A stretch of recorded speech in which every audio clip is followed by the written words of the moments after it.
அவர் துக்ளக்ல சீமானுக்கு மரியாதை கொடுக்கிறாரு, அண்ணாமலை சீமானுக்கு பெரிய மரியாதை கொடுக்காங்க போது அந்த அச்சம் அன்னைக்கு எடப்பாடி பழனிசாமிக்கு கடுமையா இருக்குது. அதனாலதான் அன்னைக்கு எங்களையும் பாஜகவையும் பிரிக்க சரி, பாஜகவை எங்களையும் பிரிக்க முடியாது அதெல்லாம் சொல்றாரு.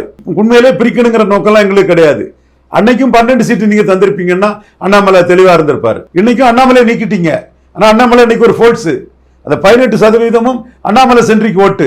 நீங்க தெளிவா பார்க்கணும். ஐயா எடப்பாடி பழனிசாமி 2014ஆம் ஆண்டு என்டிஏயும் இப்பதையும் ஒக்கி விடுறாரு. எவ்வளவுக்குள்ள பெரிய கவுண்டருக்கு சின்ன கவுண்டர் மேல போராம வன்மம் காழ்ப்புணர்ச்சி எவ்வளவு பொய்ய பச்சை பொய்யா எடப்பாடி பழனிசாமி பெரிய கவுண்டர் சொன்னாரு.